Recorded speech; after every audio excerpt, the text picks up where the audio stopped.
se lancer directement. Allez, je le plug up. Interview Nicole Marchand, 1er octobre 2018, la double vie d'Elisabeth. Nicole, merci de nous recevoir chez vous aujourd'hui pour parler de votre roman que vous avez intitulé La double vie d'Elisabeth. Oui, en fait, c'est un petit peu plus précis. C'est la double vie d'Elisabeth Desfailles. Là, c'est la page de garde et j'ai un peu coupé. Ce qui signifie que pour vous, son nom de famille est important. Son nom de famille est important parce que ça la pose dans sa réalité d'être. Elle s'appelle Elisabeth Desfailles. Elle est connue dans le monde du diamant, des pierres précieuses. Donc, voilà, ça lui donne une apparence un peu sérieuse. D'accord. Qu'on voit la vie d'une femme moderne, mais inspirée par une sagesse qui est de tous les temps. Donc il me fallait joindre le temps et l'éternité.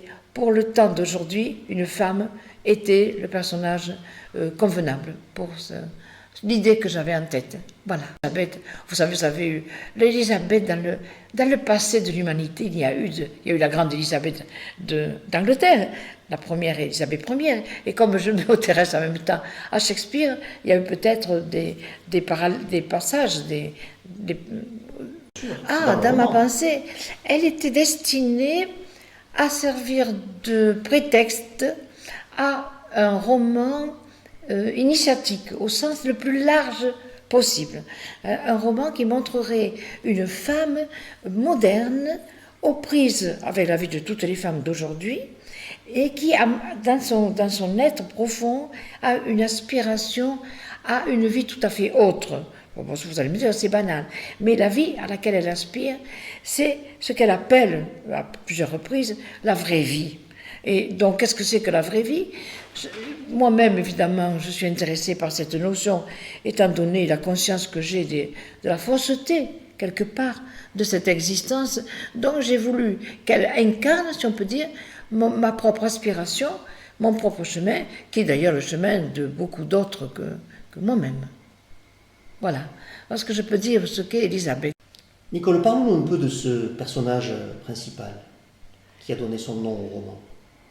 Oui, mais parler un peu, c'est parler beaucoup, parce qu'elle occupe deux bouquins. Ce que je peux dire d'abord, banalement, c'est que c'est une femme mariée. Bon. Deuxièmement, qu'elle est différente de son mari, que ça lui pose un problème. Donc, c'est un couple où, dès le départ, on voit, il y a entre eux, pas un abîme, mais il y a des dissonances qui préoccupent beaucoup cette jeune femme, Elisabeth.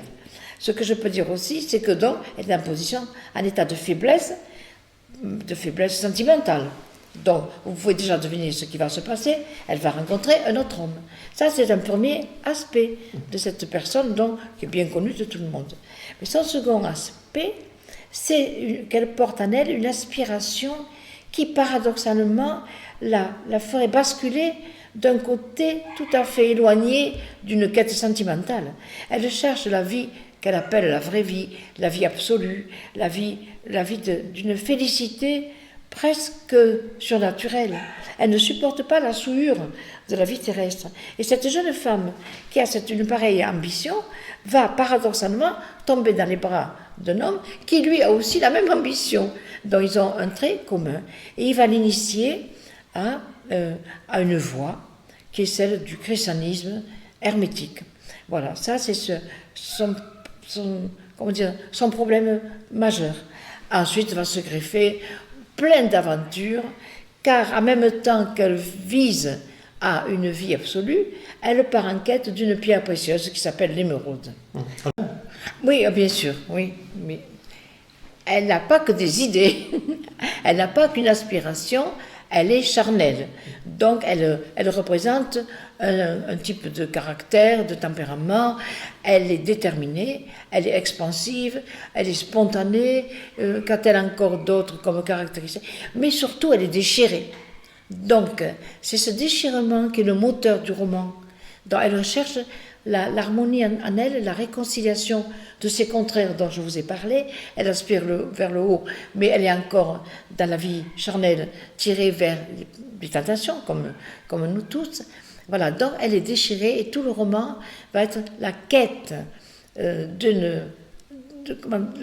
l'issue, de la solution qui est incarnée par la découverte de la pierre d'émeraude qui appartenait à la couronne d'Akhénaton et qui avait été volée au moment des funérailles d'Akhénaton. Parce qu'elle est diamantaire, il faut que j'ajoute qu'elle est diamantaire. Donc il va y avoir un mélange très intéressant entre sa vie intérieure, sa vie extérieure, son métier, les rencontres qu'elle va faire, qui sont toutes implantées, ancrées dans des vies intérieures qu'elle a connues elle-même. Donc vous voyez que déjà la grande complexité de ce roman, tous les arrière-plans qui vont surgir au fur et à mesure, se être dévoilés au fur et à mesure que le roman avance.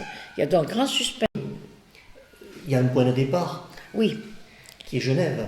Voilà, le point de départ, tu le dis, c'est Genève. Alors pourquoi Genève? Pourquoi Genève? Parce que je connais à peu près bien Genève. Et que pour moi, c'est un lieu mythique dans mon existence à moi. Dans un grand rôle, Genève a joué un grand rôle dans ma vie. Donc il est riche de sens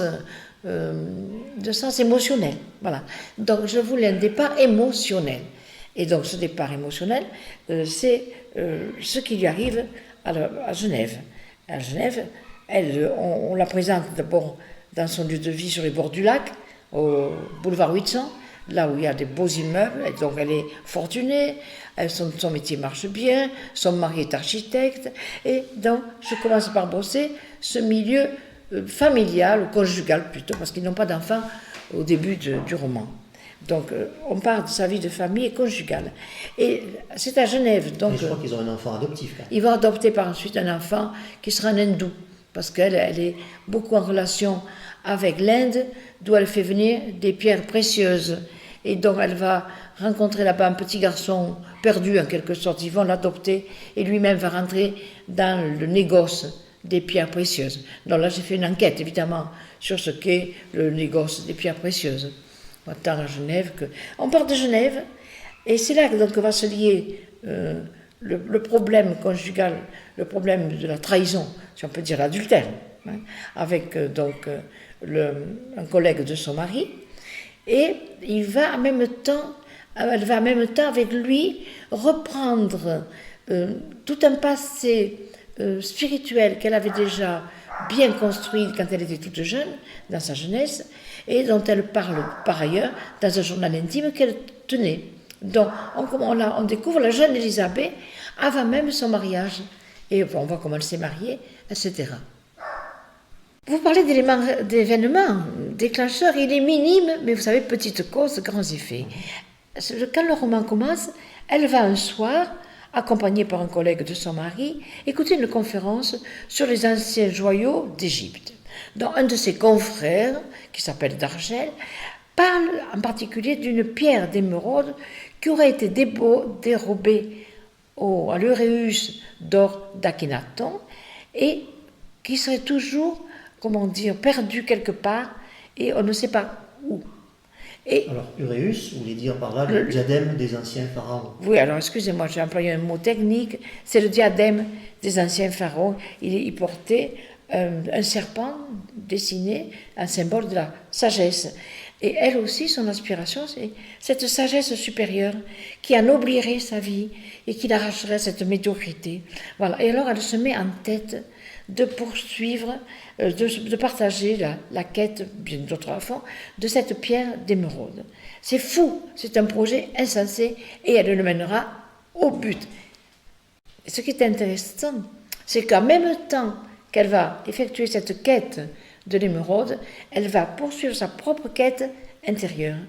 Et donc, sa vie intérieure va se trouver mise en parallèle et entrelacée avec cette vie extérieure et toutes les péripéties qui vont lui arriver dans cette quête.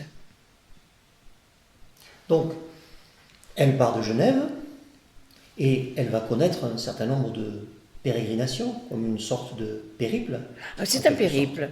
Elle partira de Genève une fois qu'elle aura vécu une aventure amoureuse passionnelle où elle oubliera presque sa quête.